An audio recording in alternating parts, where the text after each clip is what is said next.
கர்த்தருக்கு ஸ்தோத்திரம். கர்த்தருடைய நாமம் மகிமைப்படுவதாக. அவர் என்னை ஒருபோதும் கைவிட மாட்டார். எந்த நிலையிலும் என்னை தள்ளிட மாட்டார். இயேசு என்னை ஒருபோதும் கைவிட மாட்டார். எந்த நிலையிலும் என்னை தள்ளிட மாட்டார். உலகமே எதிர்த்தாலும் என்னை விட்டு கொடுக்க மாட்டார். தாய் தந்தை மறந்தாலும் என்னை மறந்திட மாட்டார். உலகமே எதிர்த்தாலும் என்னை விட்டு கொடுக்க மாட்டார். தாய் தந்தை மறந்தாலும் என்னை மறந்திட மாட்டார். இயேசு ஒருபோதும் என்னை கைவிட மாட்டார். எந்த நிலையிலும் என்னை தள்ளிட மாட்டார். நன்றி அப்பா. நன்றியோடு கூட துதிக்கிறோம், ஸ்தோத்திரிக்கிறோம். எங்களை அதிகமாய் நேசிக்கிற அன்பின் பரலோக தகப்பனே, இந்த நல்ல வேலைக்காய் நன்றி இருந்த இதயத்தோடு உம்மை துதிக்கிறோம், ஸ்தோத்திரிக்கிறோம் அப்பா. அப்பா, நாங்கள் எந்த நிலையில் இருந்தாலும் எங்களை ஏற்றுக்கொள்கிறவர் நீர் ஒருவர் மாத்திரமே அப்பா. நாங்கள் எந்த நிலையில் இருந்தாலும் எங்களை நேசிக்கிறவர் நீர் ஒருவர் மாத்திரமே அப்பா. எக்காலத்தில் எங்களை நேசிக்கிறவர் நீர் ஒருவர் மாத்திரமே. எங்களுடைய தாழ்விலும் எங்களுடைய உயர்விலும் எங்களை நேசிக்கிறவர் நீர் ஒருவர் மாத்திரம் அப்பா. தாய் தகப்பன் எங்களை மறந்தாலும் நீர் எங்களை மறவாதவர் அப்பா.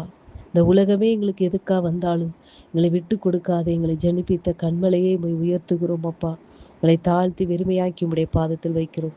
இயேசுவின் நாமத்தில் பிதாவே, ஆமேன். கர்த்தரின் ஆலோசனைக்காக மத்தேயு எழுதின சுவிசேஷம் 16ஆம் அதிகாரம் அதனுடைய 16வது வசனம். மத்தேயு எழுதின சுவிசேஷம் 16ஆம் அதிகாரம் அதனுடைய 16வது வசனம். சீமோன் பேதுரு பிரயுத்தரமாக, நீர் ஜீவனுள்ள தேவனுடைய குமாரனாகிய கிறிஸ்து என்றான். கர்த்தருடைய நாமம் மகிமைப்படுவதாக.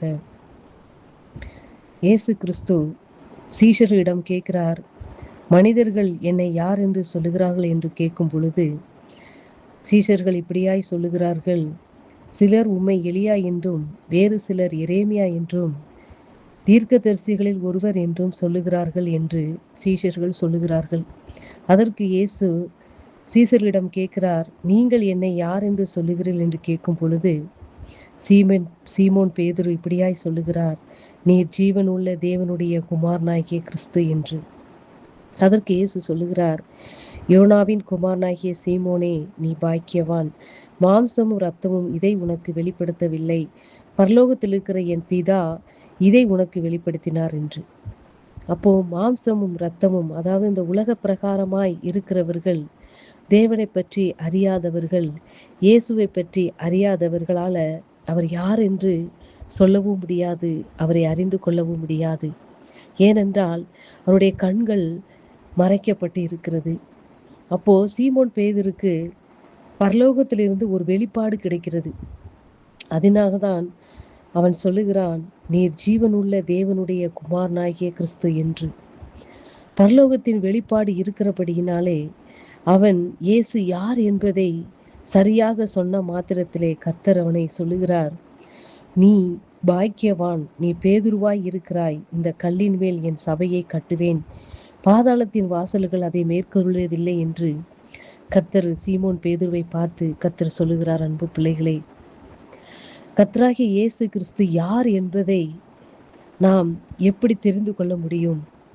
பரலோகத்தின் வெளிப்பாடு இருக்கிறவனால் மாத்திரமே, அதாவது கர்த்தராகிய இயேசு கிறிஸ்து யார் என்று யாரால புரிந்து கொள்ள முடிகிறதோ அவர்களுக்கு பரலோகத்தின் வெளிப்பாடு இருக்கிறது. அன்பு பிள்ளைகளே, அப்படிப்பட்ட பரலோகத்தின் வெளிப்பாடு இருக்கிறவர்கள் மீதுதான் கர்த்தர் சபையை கட்டுகிறார், அதிலே வாசம் செய்ய விரும்புகிறார். அப்படிப்பட்ட சபையை பாதாளத்தின் வாசல்கள் மேற்கொள்வதில்லை என்று வேதம் சொல்லுகிறது. அன்பு பிள்ளைகளே, நம்முடைய வாழ்க்கையிலும் நாம் ரட்சிக்கப்பட்டு, நம் பாவத்திலிருந்து மீட்கப்பட்டு, அவருடைய விலையேறப்பட்ட இரத்தத்தினாலே நாம் ரட்சிக்கப்பட்டு, இன்றும் கர்த்தர் யார் என்பதை, இயேசு கிறிஸ்து யார் என்பதை நாம் அறிந்திருந்தோமானால், நமக்கு பரலோகத்தின் வெளிப்பாடு கிடைத்திருக்கிற பட்சத்தில் நம்முடைய சரீரமாகிய ஆலயத்தில் பரலோக ராஜ்யம் கட்டப்பட்டு வருகிறது. அன்பு பிள்ளைகளே, அப்படிப்பட்ட பரலோக ராஜ்யம் கட்டப்படுகிற இந்த சரீரத்திலே எந்த பாதாளத்தின் வாசல்களும் மேற்கொள்ளாதபடி கர்த்தர் காத்துக்கொள்வார். அன்பு பிள்ளைகளை, நீங்கள் விசுவாசிக்கிறீர்களா? நீங்களே தேவனுடைய ஆலயமாய் இருக்கிறீர்கள்.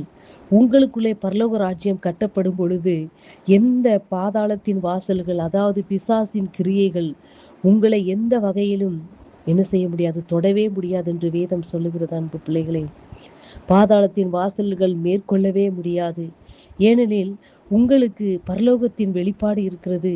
கிறிஸ்து யார் என்கிற வெளிப்பாடு உங்களுக்கு இருக்கும் பட்சத்தில் உங்களுக்குள்ளே பரலோக ராஜ்யம் கட்டப்பட்டு வருகிற நாளே, பரலோகத்தின் ராஜ்யம் கட்டப்பட்டு வருகிறபடியினாலே பாதாளத்தின் வாசல்கள், அதாவது பிசாசின் பொல்லாத கிரியைகள் உங்களிடம் எந்த வேலையுமே பலிக்காது. அன்பு பிள்ளைகளே, நீங்கள் விசுவாசிக்கிறீர்களா?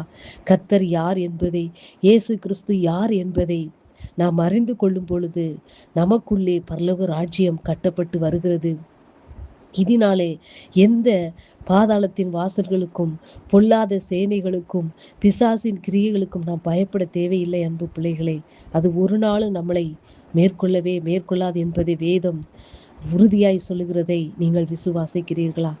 நீங்கள் விசுவாசிக்கும் பொழுது தேவனுடைய மகிமையை காண்பீர்கள். அன்பு பிள்ளைகளே, உங்கள் சரீரம் தேவன் தங்கும் ஆலயமாய் இருக்கிறது. அந்த ஆலயமானது பரலோக ராஜ்யமாய் கட்டப்பட்டு வருகிறது என்பதை நீங்கள் விசுவாசித்தால் உங்களை எந்தவித சத்துருவின் சேனைகளோ, சத்துருவின் பொல்லாத கிரியைகளோ உங்களை தொட கர்த்தர் அனுமதிக்கவே மாட்டார். அன்பு பிள்ளைகளே, அது வாய்க்காத அன்பு பிள்ளைகளே, அதை மேற்கொள்ள முடியாது என்பதை கர்த்தர் என்று உங்களுக்கு உரைக்கிறார். கர்த்தர் யார் என்பதை நாம் முதலில் புரிந்து கொள்ள வேண்டும். அவர் யார்? வானாதி வானங்கள் கொள்ளாதவர். அவர் பரிசுத்தமுள்ள தேவன். அவர் சர்வ வல்லமையுள்ள தேவன். அவரால் கூடாத காரியம் ஒன்றுமே இல்லை. அவர் உன்னதங்களிலே பிதாவுக்கு நிகராக எண்ணப்படுவதை கொள்ளையாடின பொருளாய் எண்ணாமல் தம்மை தாமே வெறுத்து நமக்காய் இந்த உலகத்திலே மனுஷ ரூபமாய் அத்தனையும் வெறுமையாக்கி நமக்காய் வந்தவர் என்பதை ஒரு நாள் மறந்துவிடக்கூடாது. அன்பு பிள்ளைகளே, நம்மளுக்காகவும், நம் பாவங்களுக்காகவும், அக்கிரமங்களுக்காகவும், மீறுதலுக்காகவும் அவர் நம்முடைய பாவங்களுக்காய் அவர் அடிக்கப்பட்டார். நம்முடைய குற்றங்களுக்காக அவர் எல்லாவற்றையும் நமக்காய் ஏற்றுக்கொண்டார். நம்முடைய ஜீவனை மீட்பதற்காக அவர் ஜீவனை கொடுத்தார். அன்பு பிள்ளைகளே, இன்றும் அந்த ஜீவனோடு இருக்கிற மீட்பர் இன்றும் அவர் உயிரோடு இருக்கிறார். அன்பு பிள்ளைகளே, இதை நாம் அறிந்து கொள்ளும் பொழுது பாதாளத்தின் வாசல்கள் நம்மளை ஒருபோதும் மேற்கொள்வதில்லை. எந்த சத்துருவின் சேனைகளும் நம்மளை தொட கர்த்தர் அனுமதிக்கவே மாட்டார். அன்பு பிள்ளைகளே, இயேசு கிறிஸ்து யார் என்பதை நாம் ஒவ்வொரு நாளும் அறிந்து கொள்ள வேண்டும். ஒவ்வொரு நாளும் அவர் அறிகிற அறிவிலே நாம் வளர வேண்டும். அன்பு பிள்ளைகளே, நாம் அவரை பற்றி அறிந்தது கடுகளவுதான். ஆனாலும் வேதம் சொல்லுகிறது, அவர் அறிகிற அறிவிலே வளருங்கள் என்று. நம் வேதத்தை படிக்கும் பொழுது அவர் யார் என்பதை இன்னும் அதிகமாய் நாம் தெரிந்து கொள்ள முடியும். அன்பு பிள்ளைகளை, நீங்கள் விசுவாசிக்கிறீர்களா? வார்த்தை நிமித்தம் கர்த்தர் உங்களை ஆசீர்வதிப்பாராக. ஆமென்.